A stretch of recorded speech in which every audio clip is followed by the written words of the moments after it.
Episode की starting में हमें दिखाया जाता है कि यून और उसके ग्रैंडपा ने उसकी ग्रैंडमा के सर पर वो टेलिस्मन लगा दिया होता है और उसके ग्रैंडपा एक लंबी सांस लेते हैं और यून भी रोती हुई आंखों से अपनी ग्रैंडमा की तरफ देखती है। और तभी उसके ग्रैंडपा कहते हैं, आखिर ये एक टेलिस्मन तुम्हारी ग्रैंडमा की कंडीशन कैसे सुधार सकता है, जबकि यान जिनका बेस्ट एक्सपर्ट भी इसे सही नहीं कर पाया, इसके बारे में भूल जाओ। और तभी हमें कुछ दिखाया जाता है कि वो टेलिस्मन अचानक से जलने लगता है और गायब होने लगता है और उसकी ग्रैंडमा के सर से काफ़ी सारी रोशनी निकलने लगती है, जिसे देखकर यून और उसके ग्रैंडपा हैरान हो जाते हैं। और तभी उसकी ग्रैंडमा अचानक से उठकर बैठ जाती हैं और उन्हें देखकर वो दोनों दंग रह जाते हैं। और तभी यून अपनी ग्रैंडमा के पास आकर कहती है, ग्रैंडमा क्या आप मुझे पहचानती हैं? और उसकी ग्रैंडमा कहती हैं, आखिर मैं कैसे नहीं पहचानूंगी, तुम मेरी सबसे प्यारी ग्रैंड डॉटर हो।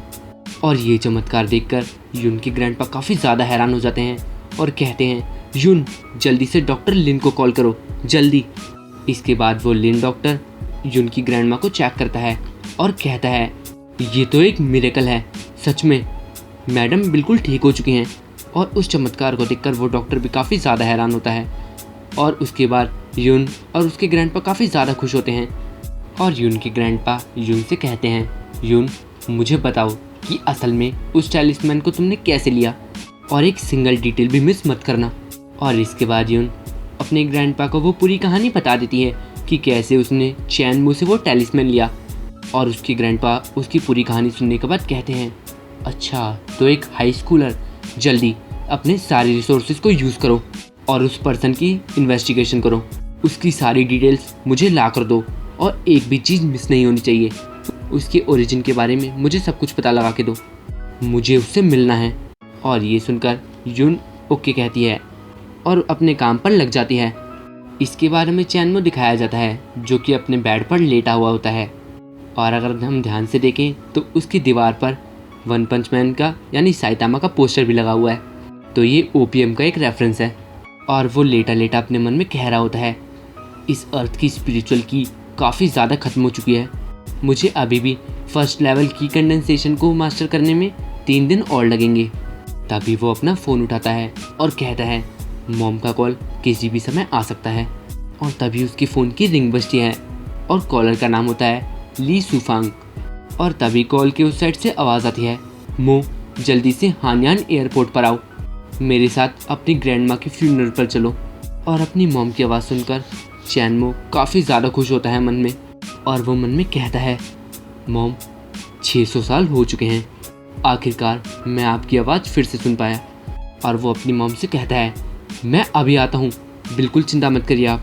और उसकी मॉम कहती हैं, हाँ जल्दी आओ, मैं एयरपोर्ट पर तुम्हारा इंतज़ार कर रही हूँ।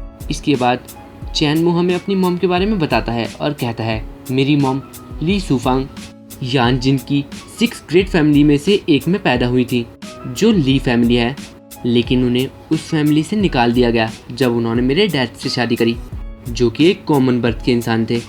मॉम और डैड ने काफ़ी ज़्यादा मेहनत करी और अपने हार्ड वर्क से अपने रिस्पेक्टिव इंडस्ट्रीज़ में अपनी एक निशानी छोड़ी, जबकि मैं चैनमो एक कंप्लीट आउटसाइडर था ली फैमिली का, वो इंसान जो कुछ नहीं कर पाया और जिसे आसानी से चोट पहुंचाई जा सके। मैं यान फैमिली से एक मैरिज टूल के रूप में इस्तेमाल किया गया था। भले ही यान फैमिली उस मैरिज को तोड़ना चाहती थी, लेकिन यान चिन चैन मेरे साथ खड़ा रहा काफ़ी सालों तक। और ये बताता बताता ही वो उस एयरपोर्ट पर पहुंच जाता है और वो फिर से कहता है, तो अब जब मैं रिबॉर्न हुआ हूँ तो मैं स्कोर को सेटल करूँगा, चाहे धीरे धीरे ही सही। इसके बाद हमें चैनमो की मॉम ली सुफांग दिखाई जाती हैं, जो वहाँ पर चैनमो का इंतज़ार कर रही होती हैं। और चैनमो भी एयरपोर्ट के अंदर आ जाता है और अपनी मॉम को देखकर वो थोड़ा इमोशनल हो जाता है, लेकिन वो अभी रो नहीं सकता और वो अपने आंसू को अपने आंखों में ही रखता है। और तभी वो अपनी मॉम को आवाज़ लगाता है, मॉम। और उसकी मॉम उसे देखती हैं और उसके पास आती हैं और चैनमो उनसे कहता है, मैं आपसे कुछ महीनों ही दूर था, लेकिन आप तो और ज़्यादा खूबसूरत हो गई हैं। और ये सुनकर उसकी मॉम कहती हैं, आखिर तुम कब से ऐसी अच्छी बातें करने लगे?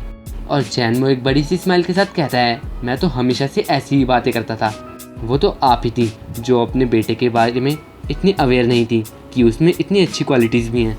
इसके बाद ली सुफांग चैनमो से कहती है, जैसे ही हम यानजिन पहुंच जाएंगे तो अपनी ग्रैंडमा को झुककर रिस्पेक्ट देना, ठीक है? और वो अपने मन में एक दृढ़ निश्चय के साथ कहती हैं, ली फैमिली, मैं आ रही हूँ। और इसी के साथ ये एपिसोड एंड हो जाता है।